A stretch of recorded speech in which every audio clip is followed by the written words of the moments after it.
Welcome to सेरेन। आज random books में जिस बुक को मैं रिव्यू करने वाली हूँ उसके लिए मैं बहुत एक्साइटेड हूँ।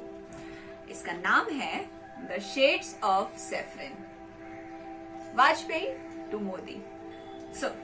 हम सबके अंदर कुछ स्टीरियोटाइप टेंडेंसीज होती है, राइट?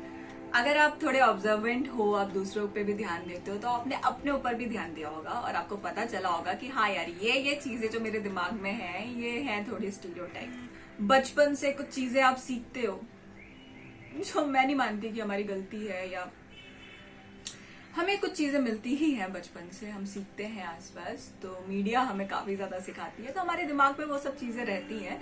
एंड देन आप सुधारते हो या नहीं सुधारते हो, मैंने कहा वो आपके ऊपर है। वैसे ही ये जो बुक है, इसका जो कवर पेज है वो उसमें से एक स्टीरियोटाइप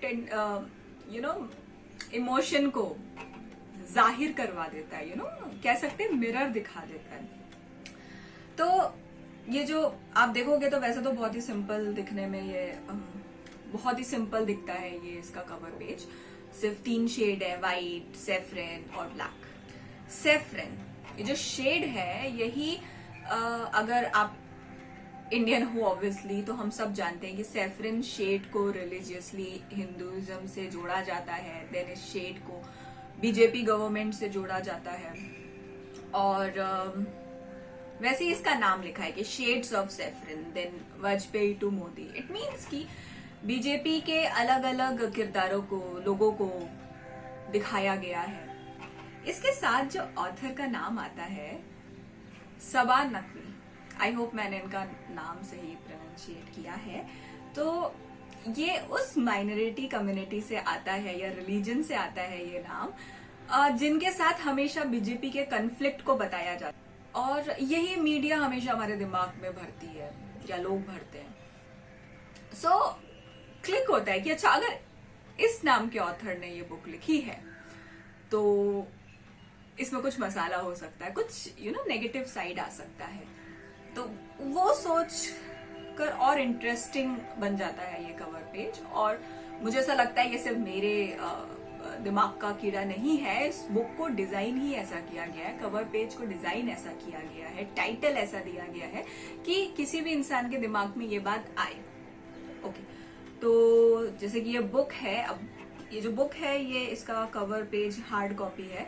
तो आप देखो, ये जो था, इस कवर को अगर मैं हटाती हूँ तो बहुत ही खूबसूरत सा एक सिर्फ व्हाइट और उसमें गोल्डन शेड में बुक का टाइटल लिखा हुआ है, जो कि बहुत ही खूबसूरत लग रहा है। एंड देन इसके जो पेजेस हैं वो भी बहुत प्यारे हैं। अब अगर हम इस बुक को और ओपन करते हैं तो एक बहुत ही प्यारा मैसेज लिखा हुआ है इस बुक में। For women journalist, the profession's finest, my friends and colleagues. Then content आता है और एक्नॉलेजमेंट आता है। देन आता है एक ऑथर्स नोट, जो कि इस बुक में मुझे काफी पसंद आया है ये ऑथर्स नोट, क्योंकि जो स्टीरियोटाइप हमारे दिमाग में बात आती है उसे, उसका जवाब यहाँ दिया गया। इट मीन्स ये जब कवर बनाया गया था तो इन सब चीजों को ध्यान में रख के बनाया गया था। लोग कवर से क्या सोचेंगे वो चीज ध्यान में रखी गई थी।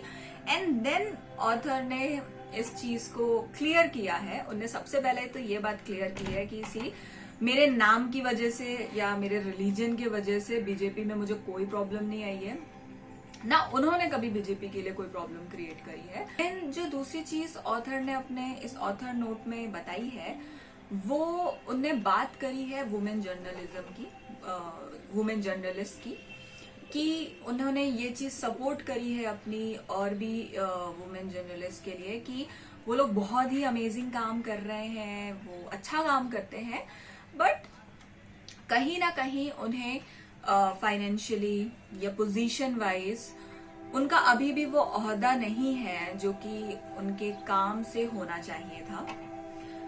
और उसके बाद से उनने वुमेन की बात ही नहीं करी, उनने और कास्ट और माइनॉरिटीज की भी बात करी है अपने ऑथर्स। बहुत छोटा सा ऑथर नोट है, बट उनने बहुत क्लियरली इन बातों को कह दिया है कि उन्होंने एक चीज मेंशन करी कि सी, मैं पर्सनली हाई क्लास, लो क्लास ये वर्ड नहीं रखना पसंद करती हूँ अपने वोकैब में, बट पर्टिकुलर कास्ट, उन्होंने ये चीज मेंशन करी कि पर्टिकुलर जो कास्ट है वो ज्यादा मेजॉरिटी में है इस काम में, और बाकी जो कास्ट है या रिलीजन है आई थिंक माइनॉरिटीज के, वो जर्नलिज्म में कम है। तो एक बराबरी का माहौल नहीं बन पाता है। मैं ये कहूंगी कि ऐसे बहुत सारे इंडस्ट्रीज हैं जहां पे ये चीज देखी जाती है, स्पेसिफिकली कुछ रिलीजन या कुछ कास्ट के लोग वहां ज्यादा रहते हैं। उसका क्या रीजन है, क्या किसी और को वो आने नहीं देते, अगर ऐसा है ये तो मुझे पता नहीं, बट हमारी इंडस्ट्री में भी अगर मैं कहूँ, फिल्म इंडस्ट्री में, हिंदी इंडस्ट्री में स्पेसिफिकली कुछ लोग ज्यादा हैं, या कुछ पोजीशन पे काम करने वाले लोग कुछ स्टेट से आते हैं और उन्हें प्रेफर भी उन्हीं को किया जाता है कि ये पोजीशन में ये नाम अगर है तो वो काम बढ़िया करता होगा। जैसे मैं एग्जांपल दे सकती हूँ कि अगर हमें डीओपीज रखने रहते हैं तो वो साउथ इंडियंस ज्यादा प्रेफर किए जाते हैं हिंदी सिनेमा में, और आई थिंक अब बाकी भी जहाँ पे लैंग्वेजेस में बन रही हैं तो मोस्टली उन्हें प्रेफर किया जाता है क्योंकि उनका काम कहते हैं ज्यादा अच्छा है और है भी। तो ये चीज मेरे ख्याल से उनने सच कही होगी कि बराबरी आज भी नहीं है। तो उन्होंने इसमें ये भी बात मेंशन करी है कि ट्विटर पे उनको बहुत ही नेगेटिव ट्रोल होती हैं, वो जो वो बात कहती होंगी उसके लिए negative, I think BJP party के लिए अगर वो कहती होंगी तो वो नेगेटिव ट्रोल होती होंगी, पर ये सिर्फ इंटरनेट में है।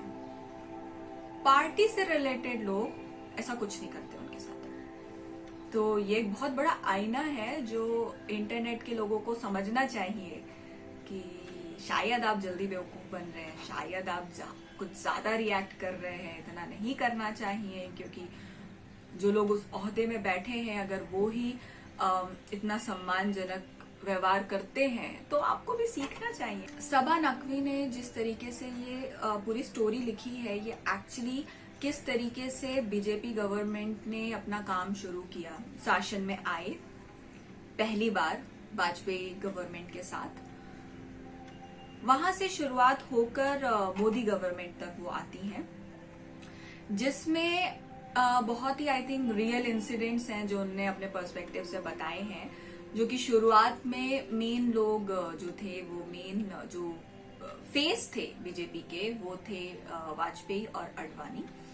दोनों बिल्कुल ही अलग तरीके के कैरेक्टर्स थे, बट जिस तरीके से ऑथर ने लिखा है ये चीज क्लियर होती है कि दोनों ही उतने ही इम्पोर्टेंट रोल प्ले करते थे। दोनों के बिना ना तो वो इमेज क्रिएट होती, ना शायद पार्टी उतनी पावरफुल होकर सामने आ पाती। अब भले वो नेगेटिव हो या पॉजिटिव हो, क्योंकि ये जो फेस थे वो कुछ इसी तरीके के थे, एक बहुत नेगेटिव, अग्रेसिव और एक बहुत पोलाइट, समझदार इमेज।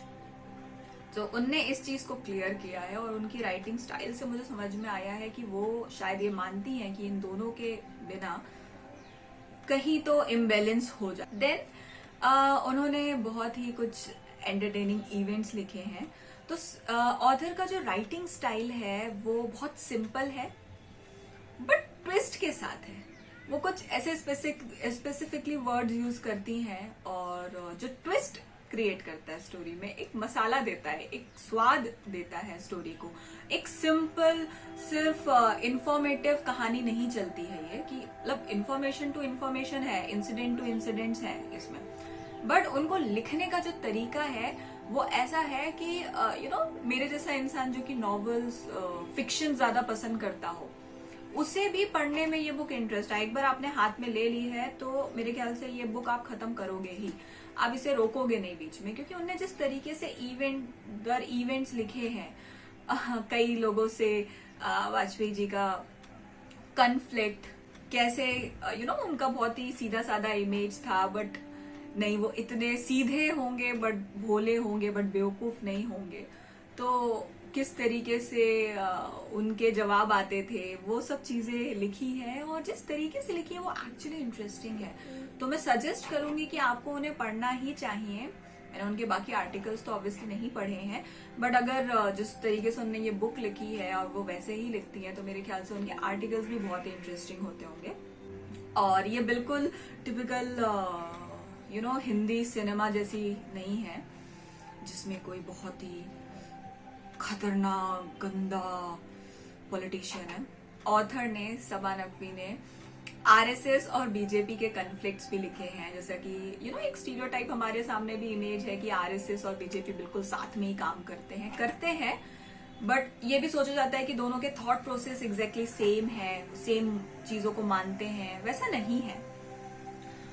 बट एक चीज मैं आपको दिखाती हूँ इस बुक में, जो कि बुक शुरू होने के ही सबसे ऑथर्स नोट के बाद कहानी शुरू होने का जो फर्स्ट पेज है, और ये मुझे क्यों बहुत ज्यादा इंटरेस्टिंग लगता है, मैं आपको दिखाती हूँ। फर्स्ट चैप्टर है द वाजपेयी मॉर्निंग, और इसकी जब आप लास्ट में आते हो तो ये ब्रैकेट में कुछ लिखा है जो मैं आपको पढ़ के बता रही हूँ। This meant excluding 3 commitments in its election manifesto, construction of a Ram temple at Ayodhya, repeal of Article 370 of the Indian Constitution that gives special status to Jammu and Kashmir, and enactment of a uniform civil code. तो ये जिस दिन first time Vajpayee ji आए और ये इनका manifesto जब BJP government ने शुरुआत की है, तब ये इनका मैनिफेस्टो रहा है। और अभी कुछ सालों में हमने देखा है कि इनमें से 2 चीजें तो हो ही गई हैं, तीसरी चीज की बात चल रही है, यूनिफॉर्म सिविल लॉ की बात चल रही है। और ये मुझे बहुत ही इंटरेस्टिंग लगा रीड करने में कि कब से उनका ये मैनिफेस्टो रहा है, और फाइनली जाकर ये पार्टी ने इसे कायम किया, इसे पूरा किया, और थर्ड के लिए अभी भी काम चल रहा है। और जिस तरीके से 2 पूरे हो चुके हैं, तो थर्ड का पूरा होने का भी पॉसिबिलिटी तो नजर आ ही रही है, और होनी ही चाहिए। इंडिया में बराबरी होनी चाहिए, हर इंसान के लिए बराबरी होनी चाहिए। हमारे चैनल को सब्सक्राइब कीजिए, इस वीडियो को लाइक कीजिए और ढेर सारे इसे शेयर कीजिए।